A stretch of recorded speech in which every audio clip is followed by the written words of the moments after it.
It's a beautiful day, and we welcome you to VOP this morning. I'm Moses Humphrey, and of course, working with me is Esther Wachuku. The national chairman of the APC has said that the appointment of principal officers of the National Assembly was a rumor. Well, that's how he distanced himself from the appointments announced by Senate President Godswill Akpabio and Speaker of the House of Reps Tajuddin Abbas. In addition, INEC yesterday closed its defense in Peter Obi's petition as the Presidential Election Court accepted more exhibits.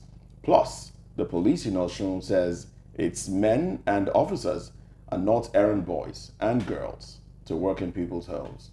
Well, these are what we shall be heading into on the show this morning, on VOP this morning. Kind of like the sound of that. In the meantime, you may like to click, well, we will love for you to click the subscribe button and follow us, engage with us on our page on YouTube. It is Voice of the People TV. That's what VOP stands for. Voice of the People. All right, make no mistake about it.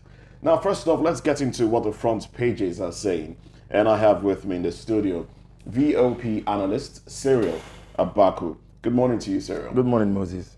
You look really bright It's a great Tuesday morning, I have to say. Wednesday, by the way. Wednesday, you know, they say when you enjoy what you're doing, you don't count the days. You don't. Of course. Yeah, you don't look at the time. So. Of course. Now let's. We have a few dailies that we'll be touching on this morning. The Punch is one of them. Let's start off with the Punch, shall we? From the Punch newspaper, we have this headline: APC protests selection. National Assembly members back Akpabio. Abbas. Okay. Selecting Bamidele Indume Umahi as NAS leaders. A rumor. Adamu declares. Senators, reps support Senate President. Speaker say NWC aware of selection. All right. And we also have a tribunal. Tinubu tenders Chicago varsity admission letter. Others. Investors suffer 671 billion naira one-day loss as equities tumble. Beavers, APC kicks as opposition faults INEC 98% success claim. All right. We also do have customs seize 3 billion naira smuggled rice.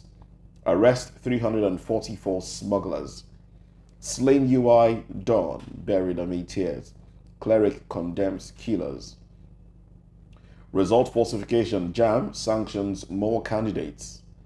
Ends Midsummer's probe. All right. A whole lot here to talk about, really, but let's chime in on the banner headline first, and then we can. Of course, because it's something we'll talk about later, so I'll just make passing comments on it. The question about the APC national chairman saying that he is not aware, that he's not in sync or in tune with the names that have been announced. I have said it again and again on this program. You know, Yari did his own dance. Now he's history. The national chairman has to really understand what he's saying. By law, first of all, by law, it is not the APC that ought to choose the principal officers of the National Assembly. It is written clearly in the Senate rules. It is the members of the party on the floor of the Senate. So it really doesn't matter whether he. It doesn't matter. The party officially ought not to have a hand, except that he, being a former senator, that's Adamu, talking about Adamu now, and understanding the stakes when it comes to how these interests pan out on the floor of the Senate, they know the fact that by convention, it is not the members on the floor of the Senate that choose, it is the party. They always make recourse to the PDP did, the APC also did it, so it's not a new thing. But now that Akpabio has chosen to, and by the way, when we say Akpabio, I hope we hear the name that we really should be hearing. Say Akpabio. Who is Akpabio? Akpabio is the president of the Senate endorsed by Mr. President.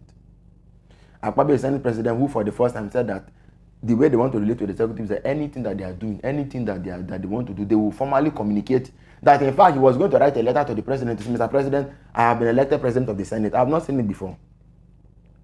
It is what Adamu needs to do is to ask, Mr. Senate President, did you communicate this to the president before you? If he says he communicated it to the president, why is Adamu angry? Because as far as I see it, when we say Akpabio, we need to understand Akpabio is Mr. President's friend. As it is. As it is. You know, Akpabio is Mr. President's presence on the floor of the Senate, as far as I see things. So Adamu cannot push his anger too far. I believe he spoke on the spot of the moment. He will come back to himself and know that there's no need, there's no blessing in making war with the president. All right. Now, APC claiming, APC kicks as opposition faults INEC 98% success. INEC claiming it had 98% success in the election. Isn't that ridiculous? Seeing what we all saw, that happened during the election. We have video evidence. We have pictorial evidence. 98 is a little, too. No, I'm coming. I mean, that's like saying 100%. But of course, what do you expect? What do you expect? There's a particular governor whose re-election in 2003, people died. In fact, nobody voted.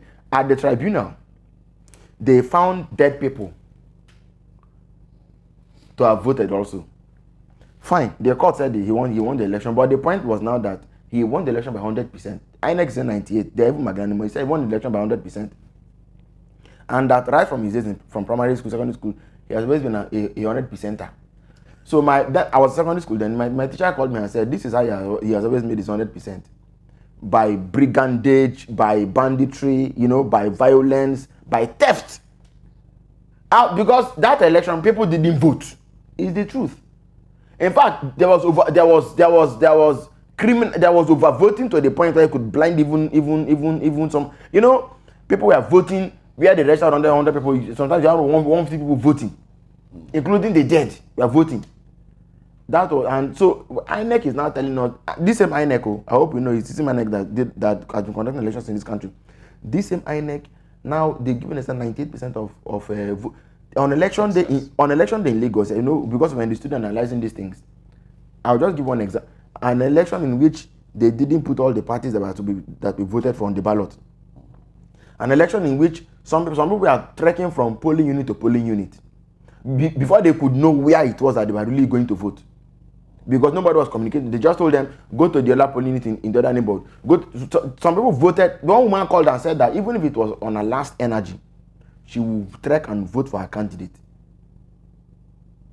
So looking at everything that happened on the election, and like I was saying, there's video evidence of malpractices, of malfeasance, of corruption, of violence, of threats, of all sorts of things. And the fact that until now, INEC has not told us what happened to its server.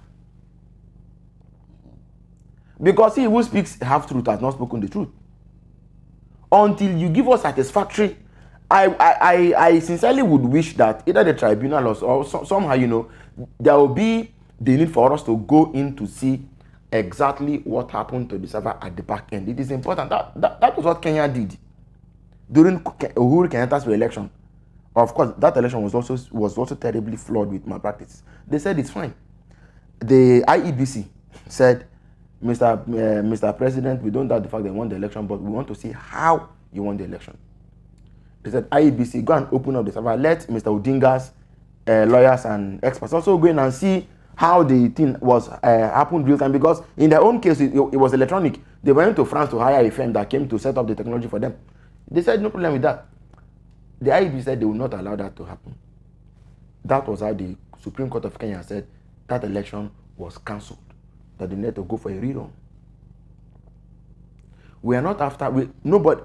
Personally, I admire the president.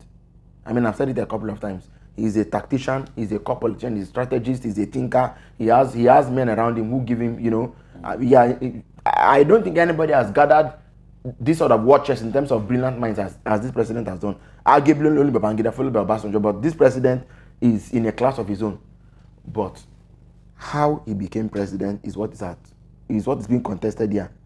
And that is really the heart of democracy. How we do it, not just the result. Babangida gave us 6,000 megawatts of electricity. Abacha gave us 8,000. How many of us want to go back to the Abacha era because of light? of Babangida era because of light. You know what I mean? Abacha's economy was beautiful. Today now we're talking about lack of subsidy and so on. But how many of us sincerely want to go back to those eras? It was because the way the president went about those things. It was a government in which somebody could just come and pick you up and nobody could ask questions. Questions. Democracy gives us freedom, even the freedom now to challenge the president to say, how did you win the election? So it is about the how, and that's where we all are. The other day they said 3 were supposed to come and testify.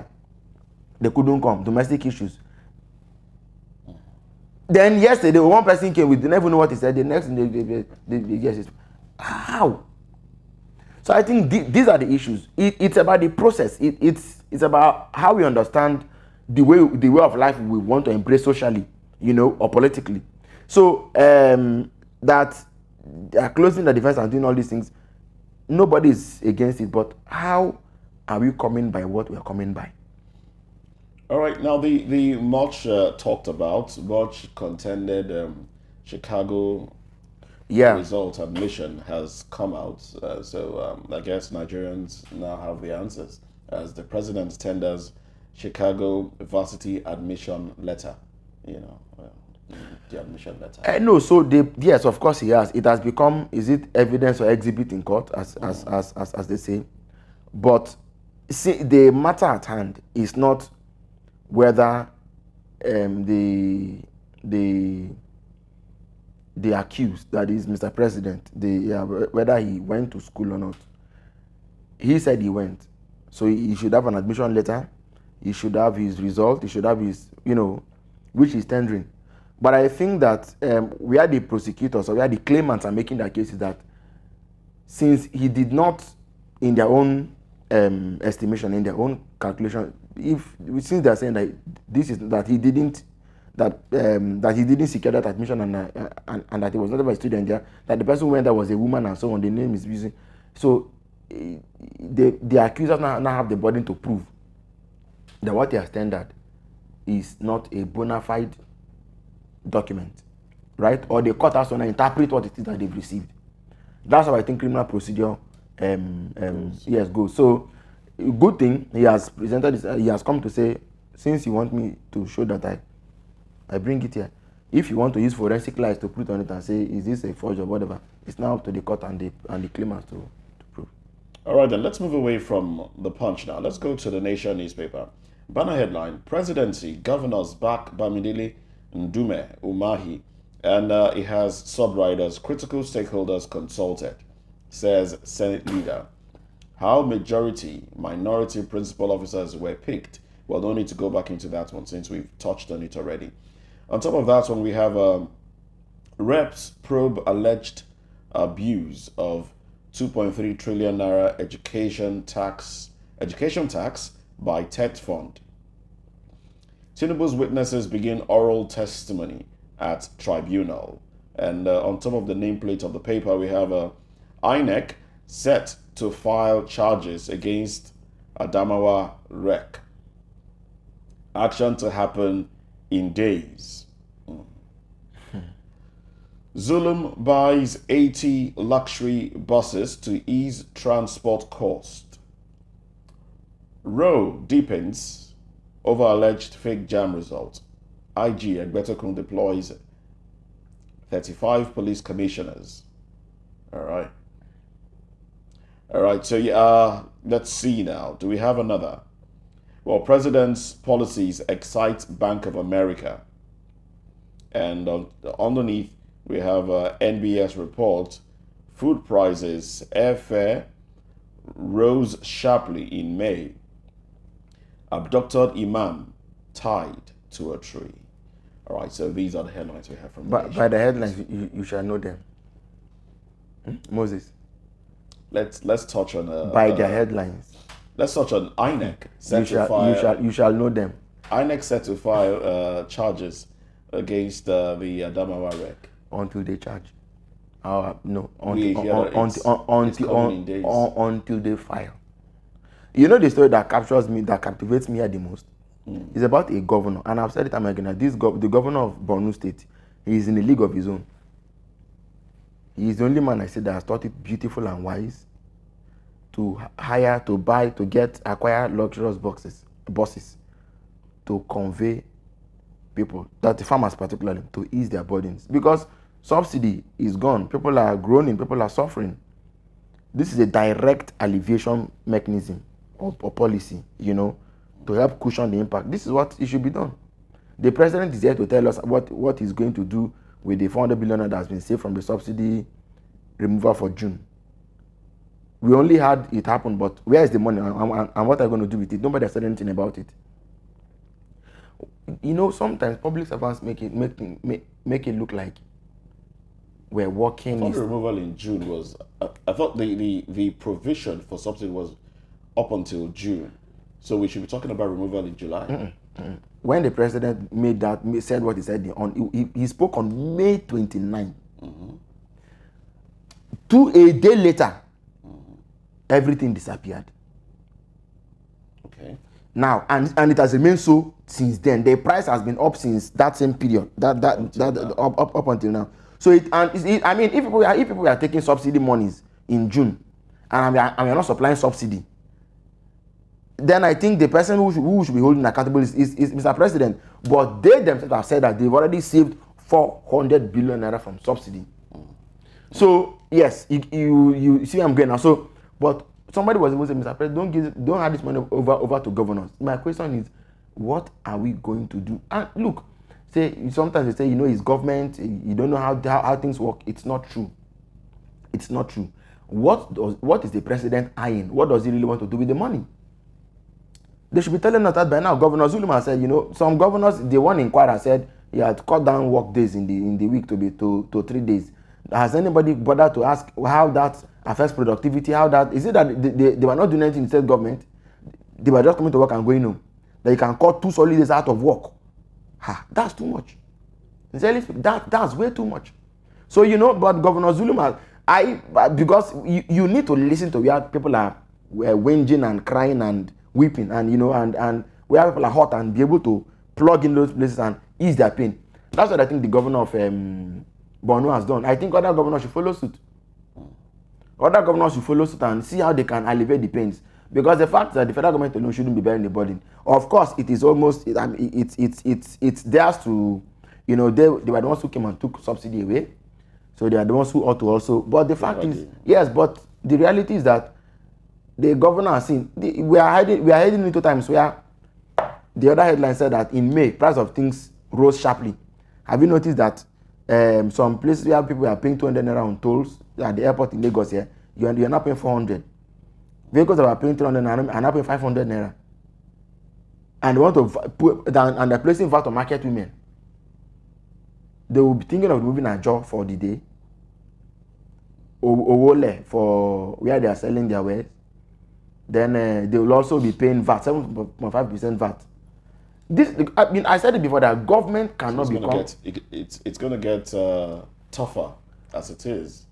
Well, I'm also surprised you still have some adjectives to qualify this. To qualify what this.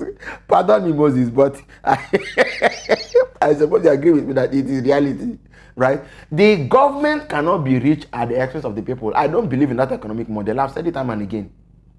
In America, they call the opposite of it Reaganomics. Ronald Reagan brought a policy where he said they cut government spending. Sorry, they cut taxes to enable people to have money to pour back into the economy. Then anywhere there's a lacuna, government will spend to make it up. Otherwise, you can't create millionaires. It's not going to happen. You can't bring people out of poverty by taking more from them. And what are you doing with it? Look, see what normally happens. In Nigeria, it typically, they've seen that you didn't punish subsidy thieves, so you won't punish others when they do their own thing. You are going to be re-awarding contracts that have been awarded for 10 years consecutively without execution. Won't you do that? You will have to do it. Can you hold people to run them and say, let's have vetting the books and checking, okay, they are awarding everyone, they buy refrigerator in government offices every year. There are universities there are secondary schools that want to build bridges. When you see budget, you will be amazed. A secondary school wants to build an express way. When Buhari came into office about this time 2015, the Minister of Health went to the floor of the House of Reps and saw the bridge. This is not the budget I submitted. He fled. He literally fled. ask yourself to this day, who and who were they?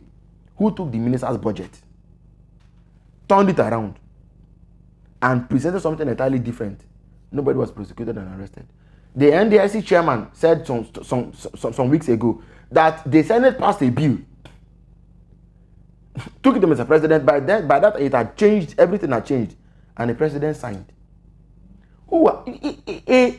A federal, the chairman of the National Deposit Insurance Corporation could not have made such humongous allegations, and weeks later we are deploying DSS to Joy Keme Mesoma.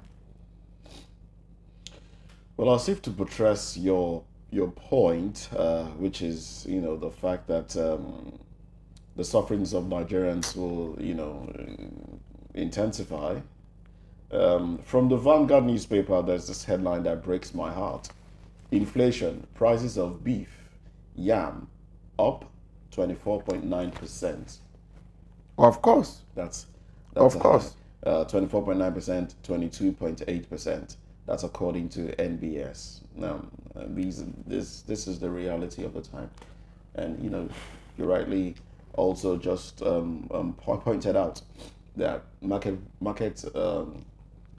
women, yes, are being taxed. Well, are going to be taxed. So things are going to be off the roof, and I just shudder to think of how the common man is expected to survive in these times.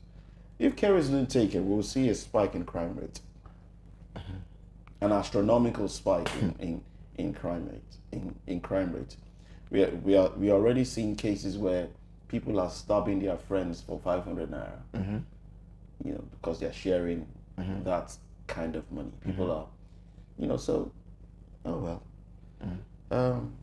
Has it ever happened like this in the first few days of an administration?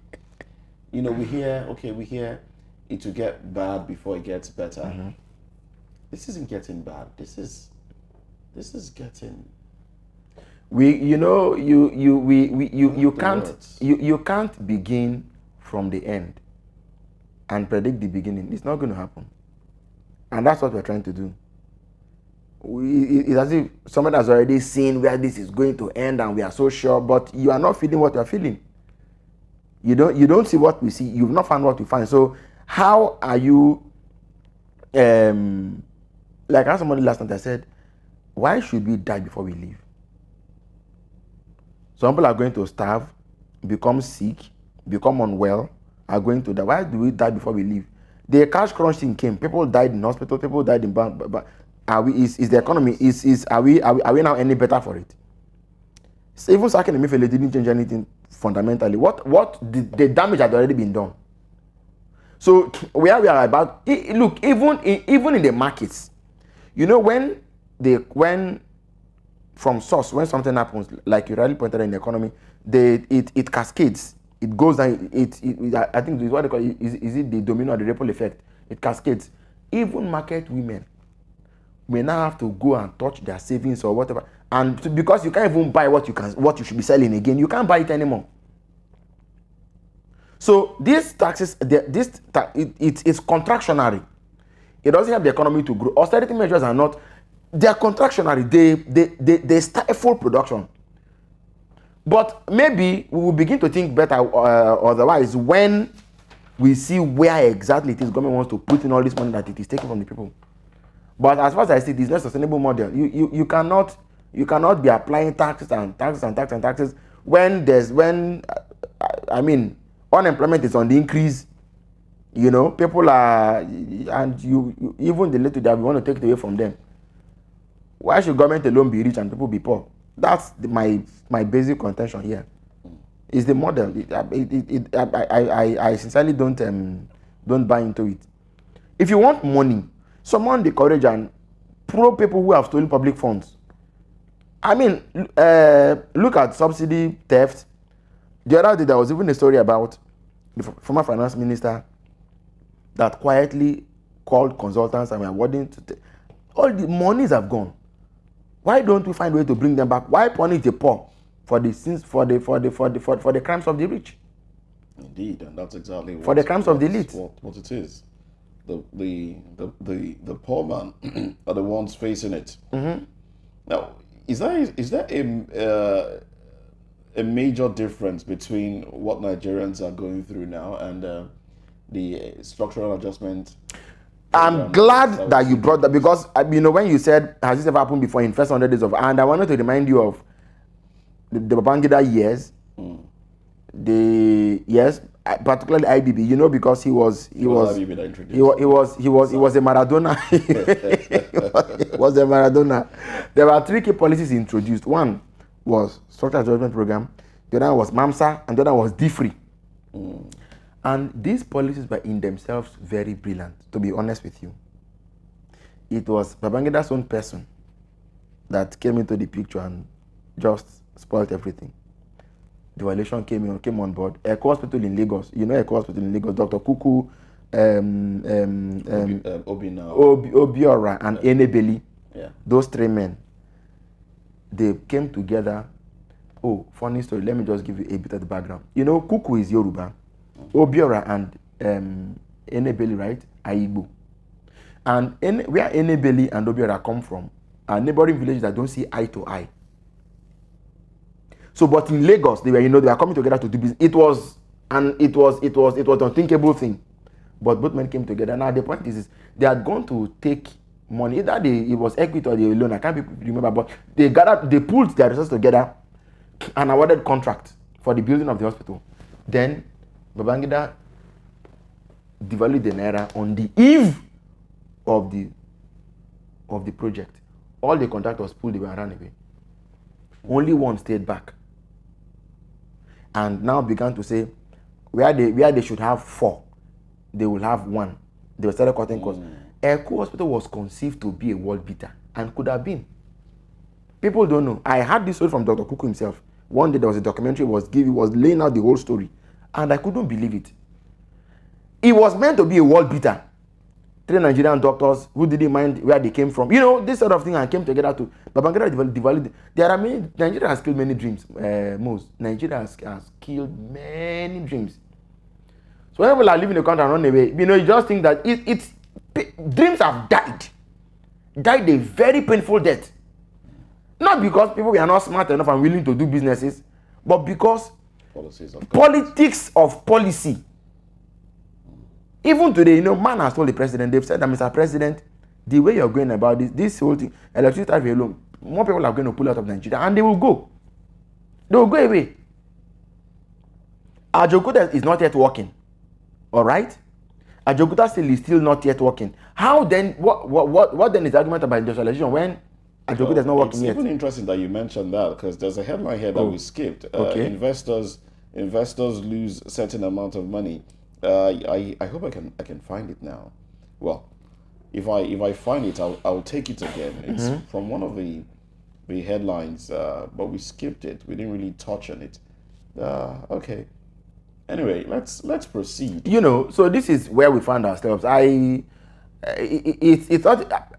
I mean, even if the president meant well and was going to do a miracle tomorrow, Moses, as journalists and as analysts. I don't have a crystal ball. I don't see into the future the way maybe some gifted people and some people who are into mystics and spirits. So based on the facts, we will have to speak this way, so that we will be glad to be disappointed when tomorrow things begin to work. Other than to clap for when it's uncertain what's going to happen next. What if they come tomorrow and say they are going to raise personal income tax? You know what I'm talking about? Yeah. A government that can be, first of all, markets belong to local government areas, and the constitution is there. Now, petty traders, you want to put VAT on market men and women. No, now. Now, this is the headline I was looking for. It's from the Punch newspaper. It says investors suffer 671 billion naira one-day loss as equities tumble. They were going to. This was going to happen, and nobody should make us believe 671 billion. That's because 671 billion. There is uncertainty. That's a lot. There's uncertainty. People, cost of production alone has shot through the roof.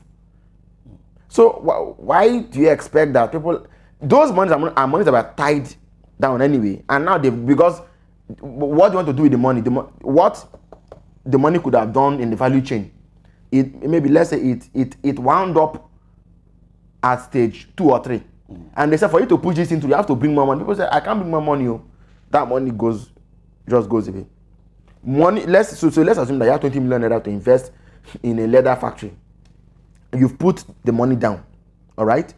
2 days later, they call you and say, diesel has gone up, this has gone up, that has gone up. Even, are you aware that the price of soft drinks like Coke and Fanta and so on is now has gone up also? Check your neighbor, they've all gone up. So they say, this money you've already put down cannot go the whole distance. You have to put a double to push it through. And the person says, Abba, and we don't even know what they'll bring up again tomorrow. What makes me believe that if I put a double now, I'll not have to put triple in 4 days' time? He would rather allow that money to go. That's the money that has gone. That's what's going on. So tell me, if I lose 20 million naira in let me even say in 1 week, what do you think I'll put more money again? I'd rather time money down somewhere and say, let me wait and see how things unfold. It is this waiting that the businessmen and women cannot afford to risk. I can't fold my hands and say I'm waiting for government to. I must produce to sell. All right, to make a profit. Let's take some more headlines from the Vanguard before we wrap up this segment of the show. Alleged $1 billion fraud. Court remands ex-governor Gandhije's commissioner. UTME controversy. We are probing Nimesoma's results. JAM. Anambra government. INEC calls one witness. Closes defense in Obi's case against Tinubu's election. Presidential Tribunal. Tinubu tenders 17 exhibits to defend his election victory. And we also have APC, 10th NAS, APC disowns principal officers named by Akpabio Abbas. All right, and this one has sub-riders there. Now we also have Obey seat at home, face closure, Enugu government tells traders, businesses. We also have alleged anti-party activity, court okays ex-governor Goje's expulsion from APC. 2023 polls, INEC engages 427 lawyers to prosecute 215 electoral offenders. Now, Super Falcons to no opponents tomorrow. That's in sports. Obey seat at home. Face closure. Enugu government tells traders, businesses. Cyril, you do know that, I don't know if you saw a video that trended yesterday. Now, it's a little bit more tough to encourage people to come out on Mondays and they are hearing something from another quarter asking them to sit at home, something they've been cowed into doing for a pretty long time. And the video was scary. It was scary in the sense that we saw people clad in red wrapper around their shoulder like capes, came out of a bus. And the video was recorded. It was recorded yesterday. The date was there. I mean, in the video they mentioned the date and time, and they went on the streets shooting people, saying, "Oh, let's burn." Now, I don't know if that was a propaganda. I don't know if that just happened in a particular place to scare people. If the bike rider that was shot was fake or real, I cannot tell for now. But that message alone put fear in people. And the governor saying, okay, come out, and then some of the stakeholders are saying, look, let's end this. I think government needs to do more, put more security in place, need to clip the wings of whoever is perpetrating these crimes before people can have the courage to come out. Yes, please. The first question to ask is, who are those who are benefiting from this crime, from IPOB? If we know them, it will help us to get to the answer faster than we could have if we didn't know them. That's one. Number two is the fact that anybody who understands the journey of the Southeast since after the Civil War knows that the Southeast for a long time was marginalized. Perhaps still is. And let me give you the best example you can think of. The Northwest has 7 states. Northeast, North Central have 6 states each, apiece. Southwest has 6 states. South has 6 states. Only the Southeast has 5 states. And they're a major tribe. So you can't tell me that was a mistake. It's not a mistake. One. Number two, for a very long time, the Igbo were shut out of some very important places in government. Even when Buhari staged his coup in 1983, Shagari, who was the head of the government, was kept in a cozy place while Ekweme was punished. In fact, that coup was staged later, as we got to know, to prevent Ekweme from becoming president, because that was what was going to happen in the NPN. They didn't want Ekweme to become president after Shagari, because Shagari had just won a second term. So they quickly made sure that they kicked him out.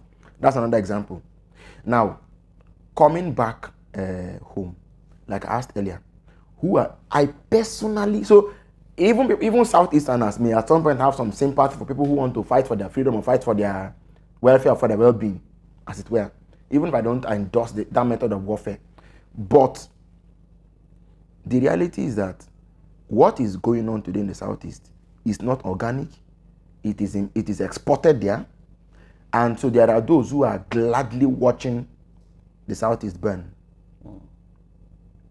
Whether they are Southeasterners or not, whether they have collaborators there or not, is another debate. But there are people who are happily watching from backstage. The puppeteers who are turning the puppets. You see, the thing is, once you've sold an idea to a man's mind, he would buy it. So before we even talk about guns and try to fight and so on, there is a certain it may look like the last thing to talk about. If a government lacks love for its people, there is a limit to what it can do for them. But what's going on in the Southeast is beyond what a government memo or government leaflet or even building a road can solve. It has gone beyond that. I just hope that leaders of thought in Igbo land and the larger Nigerian political class can come together and agree that something is not what it should be, and that action ought to be taken to help to reverse the situation of things. Okay? Igbo leaders themselves perhaps ought also to play their politics, maybe in a different, better way, who knows. But the reality is that what's going on with the IPOP thing, it has become strongly a thing of the mind, and it will, and like you can't make it go in one. In fact, it is not what releasing Nnamdi Kanu will solve. Maybe it's part of it, but it's not what releasing Nnamdi Kanu and the matter will go away. It won't go away. It's not what you say, okay, let's give jobs to the IPOP guys so that they'll be busy. They're not looking for jobs. Let's link this now to recent statements made by Asari Dokubo that he operates in the Southeast. What do we make of that? That's why I said there are those who are happily standing by.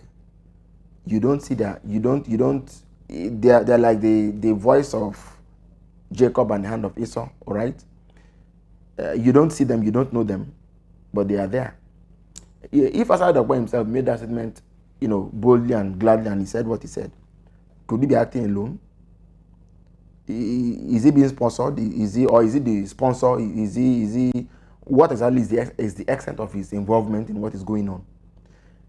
Let me shock you, Moses. And this is information you already have. When the prison break thing became a national epidemic, there were 44 DSS warnings that the prison in Abuja was about to be breached. Nobody did anything until the breach took place. I'm glad you remember that.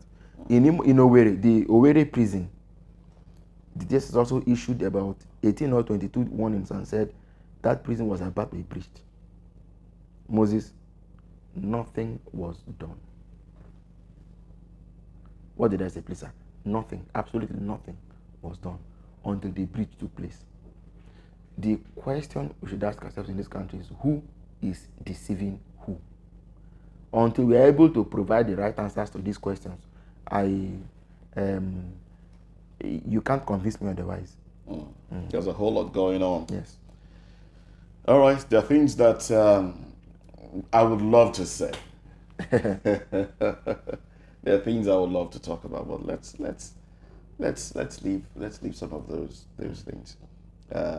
As our great grandparents used to say, use your tongue to count your teeth. Your teeth, yeah. So I think Nigerians should start doing that. Yeah. Those from the southeast as well should start doing that. Let's continue. Let's touch on some more headlines here now. Also, we have this headline from the Vanguard newspaper. UTME controversy, we are probing Mesama's results. JAM, Anambra government. Now, one expects that the issue of Mesama's results is we haven't had the last of it yet. It's a whole lot more is unfolding, and now we are hearing that JAM is suspending or retrieving results of some other candidates that they think have also committed infractions. Now, question on my mind is why will JAM wait until something terribly goes wrong before you start doing what you should be doing? It's not just about conducting exams, is it? You should also have your engineers or have people go through the results before they are sent out. You weigh things and know that, okay, if this result has to be accurate, before they are sent out. And with the fact that people forge results, maybe to deceive their friends. There was a report that came out yesterday, an investigation that came out yesterday about a phony app that one can get from Google Play Store that helps you play around with JAM results. Now, if that has been in existence since 2022, because I checked when reviews have been on that app, it's been since mid-2022, shouldn't JAM have done something about it? Because, it was for fun. It was to play around, to deceive their friends. But then, shouldn't JAM have raised an alarm that, look, we don't like this. You can say you're using it to deceive friends, but then somebody might also print it out and tender it to gain admission into an institution. And then it becomes worse. Shouldn't they have said something? Why are we hearing about all of this now? It's amazing the way and manner in which Nigerian public officials reason, think, and go about issues when matters like this come into the public. As far as I see what JAMB is doing, they are using aggression, they're using social violence, they're using... It's like saying, Miss Oma, keep quiet. That's what they're saying. But at this level, she's not their student. She came to sit an examination. JAMB is an independent examination. And JAMB is not a school. I would like to see a public interest litigation on this matter. Sometimes, like Falana used to say, public interest litigation is not just about proving a case. It's about exposing the weaknesses. Let the public see JAMB for what JAMB really is. Because what Mesoma has experienced now is what a lot of people have experienced. There was somebody who was saying yesterday that in 2009, he printed his JAMB results several times and kept on getting different figures. How do you scan your QR code and you're seeing other names and other stuff? So I would like to see a lawyer who comes up to say, all those who have ever had any JAMB problem of this kind, come together, come to me. and drag court jam before a court. You know, right. and let's see where that takes us. Frankly. All right then. We'll definitely keep our eye on the things going on with jam and other issues around the nation. Well, I must say a very big thank you to you, Cyril Abaka, for staying with us. We had to extend the newspaper review. It's quite unusual, but we just had to do that because of the stories that we have in there. Well, we'll take a break, and when we do come back, we'll be looking at the leadership of the National Assembly and the national headquarters of the APC. They have said that they seem not to be on the same page on the appointment of principal officers of the two houses. Now, that, of course, is a conversation that we'll be delving into when we come back after this break.